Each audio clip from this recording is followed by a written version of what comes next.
इस सीरीज के पिछले 6 एपिसोड्स में हमने tax system, direct tax, indirect tax, shell company, charitable trust, wealth planning और बढ़ती इनइक्वालिटी के बारे में डिस्कस किया था।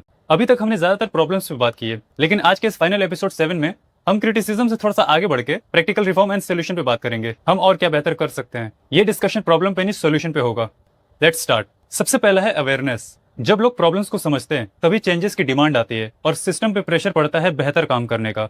Taxes, health care, education, corruption, infrastructure, pollution, job and quality of life जैसे टॉपिक्स पे अपने फ्रेंड्स एंड फैमिली के बीच में डिस्कशन होना चाहिए, क्योंकि ये हर नागरिक की जिम्मेदारी है और इससे हर नागरिक की जिंदगी इफेक्ट होती है। किसी भी देश का भविष्य वहाँ के लोग की अवेयरनेस और पार्टिसिपेशन पर निर्भर करता है। इसीलिए सवाल पूछना चाहिए, डेटा को समझने की कोशिश करनी चाहिए, फैक्ट्स को चेक कीजिए और इन्फॉर्म डिसीजन लीजिए, क्योंकि बदलाव की शुरुआत समझदारी से होती है। Number 2, tax to GDP ratio. ये बताता है कि किसी भी देश की इकोनॉमी के मुकाबले सरकार कितना टैक्स कलेक्ट कर पा रही है। इसका फॉर्मूला है tax to GDP ratio equal to total tax collected divided by GDP multiply with 100। अगर एक एग्जांपल देके बताऊं, अगर किसी कंट्री की जीडीपी 100 रुपया है और वो 15 रुपया टैक्स के थ्रू कलेक्ट करती है, तो उस देश की टैक्स टू जीडीपी रेशो 15% होगी। कुछ कंट्रीज का एग्जांपल लेके देखते हैं, फिर उसको कंपेयर करेंगे इंडिया से। United kingdom 33.4%, Japan 33.7%, Germany 38.3%, United state 25.2%, China around 20 to 23%।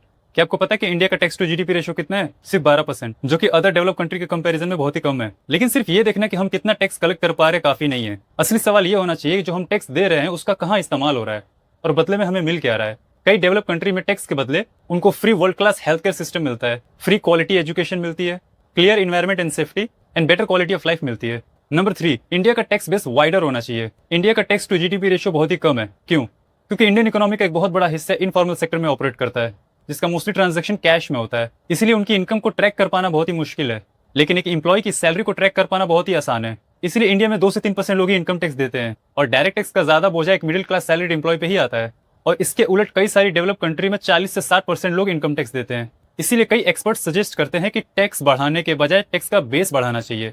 मतलब कम लोगों से ज्यादा टैक्स वसूल करने से अच्छा है कि ज्यादा लोगों से कम टैक्स वसूल करो। इससे टैक्स का जो बर्डन है वो कई सारे लोगों में डिस्ट्रीब्यूट हो जाएगा और एक छोटे ग्रुप पे ज्यादा टैक्स का बर्डन नहीं बढ़ेगा। Number 4, poor farmer protection. छोटे और गरीब किसानों को पूरा टैक्स का प्रोटेक्शन मिलना चाहिए, लेकिन इंडिया में एग्रीकल्चर इनकम पे जीरो टैक्स होने की वजह से बहुत सारे लोग करोड़ों रुपया एग्रीकल्चर से कमा कर भी जीरो टैक्स देते हैं। सरकार को इन पे टैक्स लगाना चाहिए। कई एक्सपर्ट्स कहते हैं कि छोटे और गरीब फार्मर को एग्जम्पशन मिलनी चाहिए, लेकिन जो बहुत ज्यादा पैसे कमा रहे हो एग्रीकल्चर से उनके ऊपर टैक्स भी लगना चाहिए, ताकि इस एग्जम्पशन का बहुत सारे अमीर लोग अपने टैक्स को बचाने के लिए यूज ना कर पाए।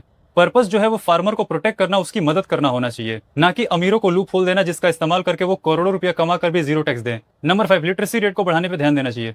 एजुकेशन किसी भी देश की फाउंडेशन होती है।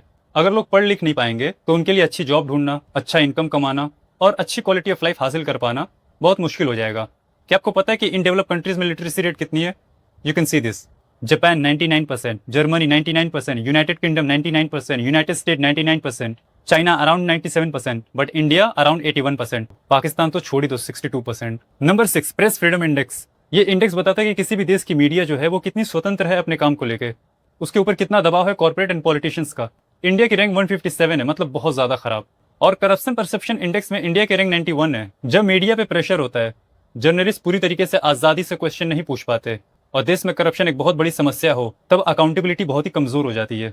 हमारे यहाँ की मीडिया पूरी तरीके से बिक चुकी है। इसीलिए आज की डेट में लोग मीडिया से ज्यादा सोशल मीडिया पे यकीन करते हैं। इसीलिए इंडिपेंडेंट मीडिया होना चाहिए जिसके ऊपर किसी भी तरीके का पॉलिटिकल या कॉर्पोरेट प्रेशर ना हो। ट्रांसपेरेंसी होनी चाहिए, करप्शन पे स्ट्रिक्ट एक्शन होने चाहिए। ये सारी चीजें एक मजबूत डेमोक्रेसी के लिए बहुत जरूरी होती है, क्योंकि जब मीडिया और लोग सवाल पूछते हैं तो सिस्टम अकाउंटेबल होता है। तब पब्लिक के पैसों का मिसयूज होने से रोकना और टैक्स पेयर के पैसों का सही जगह पे इस्तेमाल हो रहा है, इस चीज को कंफर्म करना आसान हो जाता है। Number 7, skill and education quality को इंप्रूव करना।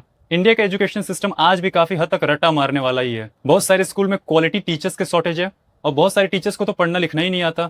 गवर्नमेंट स्कूल की हालत खराब है और स्टूडेंट्स की स्किल जॉब मार्केट के रिक्वायरमेंट को मैच ही नहीं कर पाती। इसकी वजह से डिग्री होने के बावजूद भी बहुत सारे स्टूडेंट्स अनएम्प्लॉयड रहते हैं।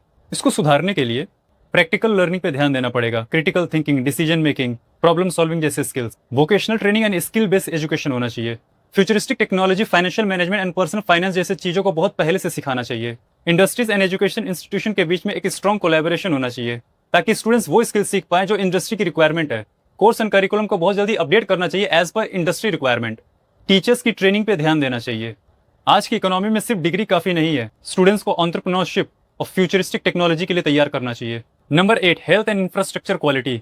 इंडिया का हेल्थ केयर सिस्टम खासतौर से हॉस्पिटल्स बहुत सारी रिसोर्सेज की कमी से जूझ रहा है। इंडिया अपनी जीडीपी का लेस देन 2% इन्वेस्ट करता है हेल्थ केयर पे, जो कि बहुत सारी डेवलप कंट्री के कंपैरिजन में बहुत ही कम है। इसे बढ़ाने की जरूरत है। बहुत सारे लोग क्वालिटी ट्रीटमेंट के लिए प्राइवेट हॉस्पिटल्स जाते हैं, जिसकी वजह से उनके लिए मेडिकल का बिल काफी ज्यादा बढ़ जाता है। सोल्यूशन के लिए पब्लिक हेल्थ केयर पे स्पेंडिंग बढ़ानी चाहिए। गवर्नमेंट हॉस्पिटल में quality of treatment, infrastructure, equipments और अदर रिसोर्सेज की कमी को पूरी करनी चाहिए। आयुष्मान भारत की कवरेज और इंफ्रास्ट्रक्चर को एक्सपैंड करना चाहिए। रूरल हेल्थ केयर सिस्टम को मॉडर्नाइज करना चाहिए।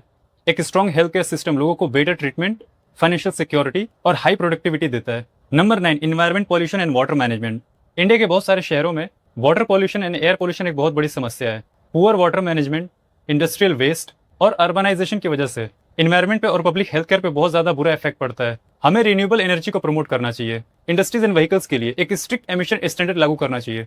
Water management, recycling, green urban planning को प्रमोट करना चाहिए। Clean water, clean air basic public necessity होती है। सस्टेनेबल डेवलपमेंट पे हमको ध्यान देना चाहिए, जो इन्वायरमेंट और पब्लिक के हेल्थ केयर को नुकसान न पहुंचाए।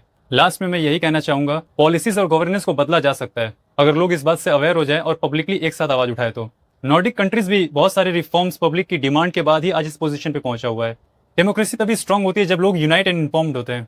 टैक्स भरना बहुत जरूरी है क्योंकि देश उसी से चलता है, लेकिन दिए हुए पैसों का हिसाब मांगना भी बहुत जरूरी है। क्रिटिसिज्म देश के खिलाफ नहीं, प्रॉब्लम को समझने और उसको इंप्रूव करने के लिए होना चाहिए। ये पूरी सीरीज के सारे वीडियोस किसी भी पॉलिटिकल पार्टी के खिलाफ नहीं है। इन वीडियोस का मकसद डेटा, पॉलिसीज और गवर्नेंस के ऊपर चर्चा करना है। अगर इन पूरी सीरीज की किसी भी वीडियो से आपको कुछ भी सीखने मिला हो, so like, share and subscribe.